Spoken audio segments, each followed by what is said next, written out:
welcome back to the garage. So today we're going to be doing some carbon fiber making. Today we're making some fairings for my R1. So let's get to it. All right, so here's everything you're going to need for making your carbon fiber. So we have hot glue gun that we're going to use for our mold making. We got a wax that we're going to pulse apart with, so the mold releases nice and easy from it. I also use a film release agent that's going to help break the mold from the actual part.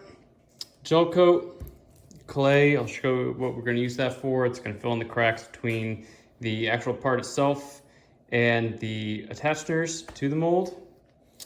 Brushes, there's two types of brushes we use. We either use a bristle brush, which is good for like dabbing the epoxy in there, and then the foam brush, which is nice for spreading stuff.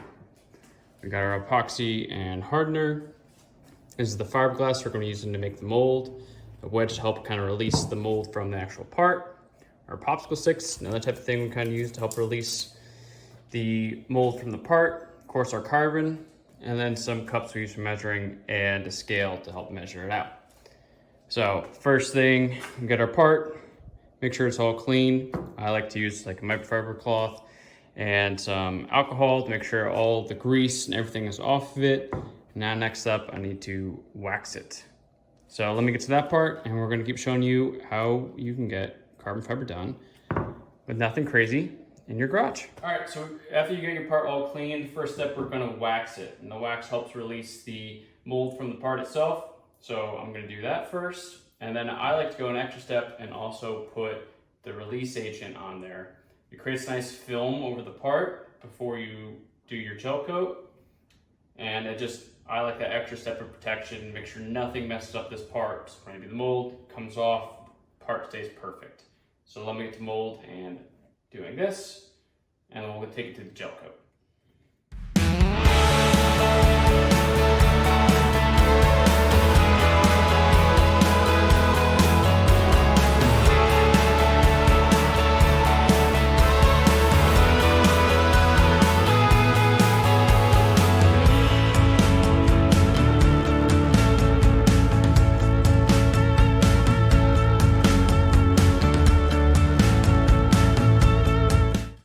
Now that we've got the part all waxed, now it's time to apply the release agent. But before I do that, I'm going to attach my cardboard, or some people use poster board, to the part itself. And this kind of creates a edge for when you make the fiberglass, it won't go on the back side. It's not gonna get stuck to the part and hard stuck. It's gonna have edges coming out, you'll see me do it. And I applied that stuff now, so when I do the release agent, it's onto that part as well, so it's easier just to pop off. So I'm gonna get these parts put on here, and what I use is hot glue gun. And that's good, easy way to make sure it's attached. And then you go in the gaps between the part and where the cardboard or poster board, whatever you decide to use is, and you use clay. And use this type of clay, just fill in any possible gaps, so no epoxy or no gel coat, nothing gets on the underside of the part, which makes it super difficult to break off. So I'm gonna get this cut up, and then you can go right into applying this agent, and I'll be back with you when it's time to do the gel coat.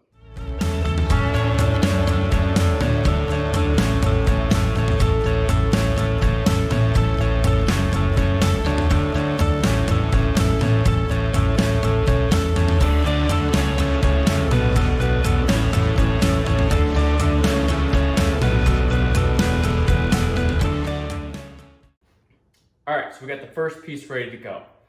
So hot glue gun, which is annoying to deal with, but it's what works best. You can pick the glue off the back of the part when you're done. So that part's not messy, but working with hot glue itself, it's annoying. But we got this lip on here around every single edge, every single part of this piece. So there's something attached to it. So when we do the clay, we're gonna fill in all these, any possible gap that there even could be, we're gonna fill that in with this clay here. And then I'll put my release agent on, and then we'll go into the gel coat and putting the fiberglass on. But this is gonna be nice. We need a decent lip, so when the we make the mold, we are gonna fiberglass coming over to this part. So when we go to break it off or take it off, we have something to work with to get the wedge underneath here or popsicle sticks so you can wedge the mold off the part itself. But now we got to this part, I'm gonna clay it quick, and then I'm gonna put my release agent on. I'll do a couple coats of that. I really wanna make sure, I always like to be safe, to make sure the mold's gonna come off with the less headache as possible. So I'm gonna get to that, and then I'll meet you back for the gel coat.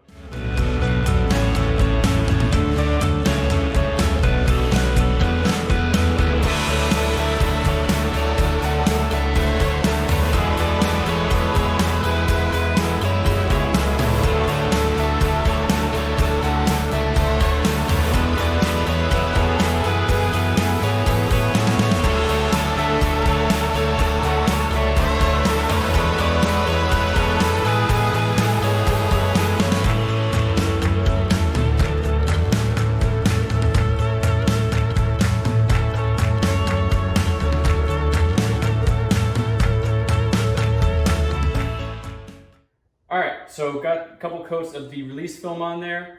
So it's all ready to go. Make sure that nothing will stick to the part or any type of area on the mold or underneath. And you want to make sure if you have any holes, bullet holes or anything, that you use some of your clay and you get in that hole. So the fiberglass, the epoxy won't stick to it, so you don't have to worry about that. Once you pop it off, you squish the clay back out, you'll be good to go. So I got my gel coat mixed up here. You want a decently thick coat of that. So I'm gonna apply that. And when it gets tacky, then you wanna put your fiberglass on. Now I already have my fiberglass cut out for the parts, so when it gets to that point, it's just ready to go. So let me get applying this coat and onto the fiberglass.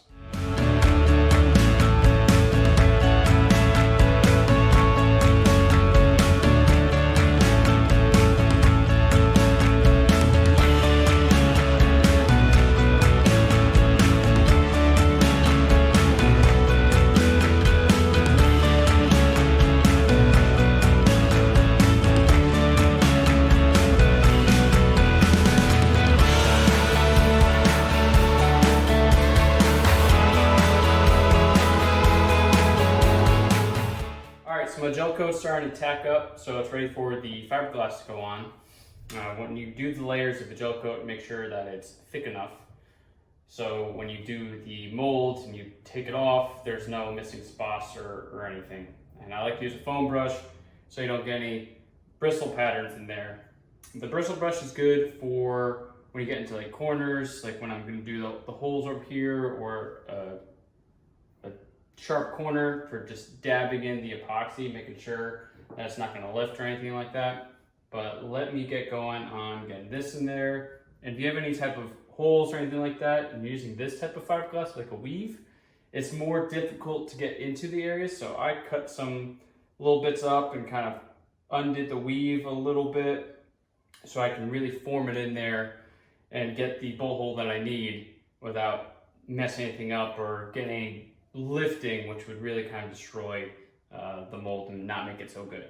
So let me get this fiberglass on here on both of these, and then I can start mixing up resin and getting the resin on the fiberglass. Once that gets tacky, then we can put the second layer on so we have a really strong mold. So fiberglass time.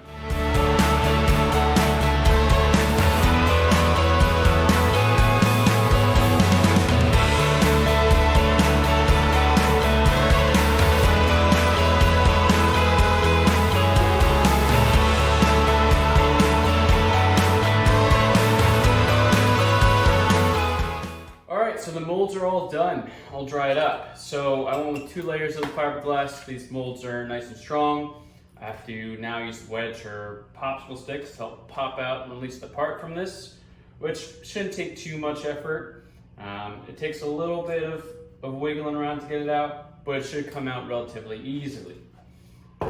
Now, I've already gone ahead and prepped the second one. So this part came out, like I said, not too difficult to get it out. Try to be careful so I don't break the part or break the mold that I spent all this time making. And so I trimmed up the edge so it's kind of easier to work the carbon in there and get the exact fit of the part that I want. Now, don't cut too close to where the actual part is that's going to be, because then it's going to be really hard to get the carbon out, and you can risk, breaking something off or just having the carbon stuck in here. Now you've got a nice paperweight. So with this mold, I'm going to go ahead and use the release agent again, the release film, PVA. So the carbon piece is going to be easy to get out and not stick to the mold that we have now. So I'm going to do a couple coats of that. And while this is drying, I'm going to be working on this part to get this mold to where this one is. So I'm going to bring you guys back when I'm at the stage of getting the carbon ready to go and lay in here. So let me get to this. Let's get after it. All right, so got the molds all ready to go and prepped. Did a couple coats of that release agent, so when it comes time to actually remove the now carbon part, should be pretty easy. So made sure that I did a couple layers of that, and now it's time to lay the carbon in. I'm going with a 2x2 weave twill. It's kind of easy to maneuver in this circumstances. There's some curves and stuff, so it's easier to form to the mold itself. So I'm gonna get this laid in here, put the first layer of epoxy until it gets tacky, add the second layer of carbon, add a little bit more epoxy, and then we gotta wait for it to cure. So let me get to that, and we should have carbon here just a little bit.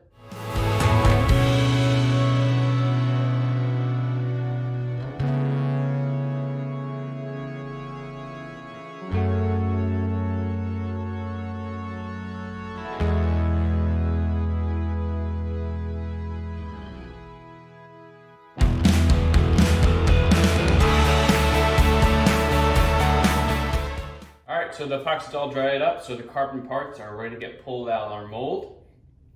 Take delicate care when doing this. Use our popsicle sticks or wedges. Now for this one, I already pulled it out. Mold's obviously nice, perfect, intact, ready to keep using it if I feel like I want to make some more of these parts. So that's gonna be good to go. Now the part came out really well. Now I still have to do prep work for it, trim it, sand it, get ready for clear coat, because the carbon doesn't hold up too well to UV, so you want to use a clear coat, a couple coats of it to get it protected. The piece is going to be the sun, or if you're just going to paint over it, that step's not necessary. But really happy with how it came out. Now just kind of sand it.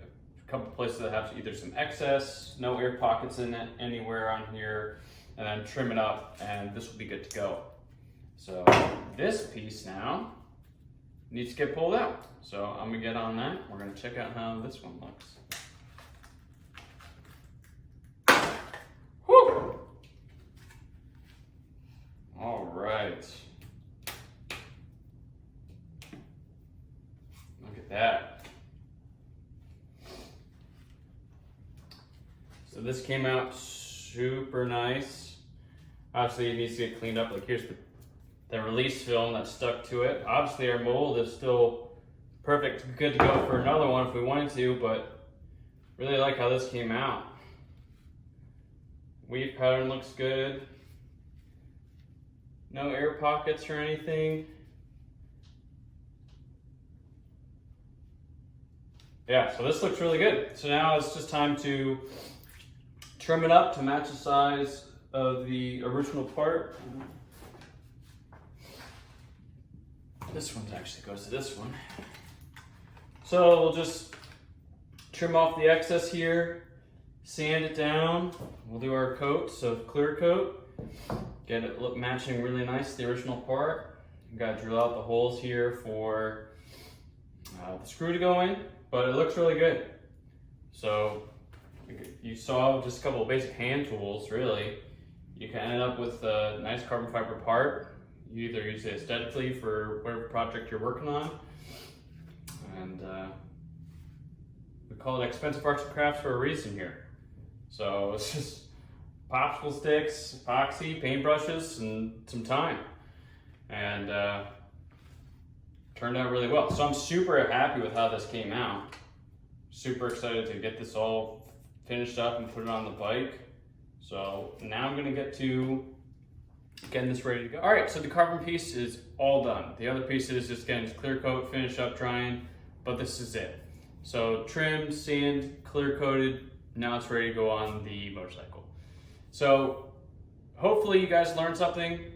This is hand laying, easy way to enter into doing carbon fiber stuff. I hope you guys jump in and do it too. You can see why I call it expensive arts and crafts, but not too bad for just jumping into it and getting your toes in the water for working with carbon. So that's gonna be it for this video. I will be doing a video in the future where I make all the fairings for my motorcycle out of carbon fiber, and I'm gonna do something kind of special with that. So thank you for checking in. Like again, I hope you learned something cool, and follow me around for the next time. Have a good one, guys.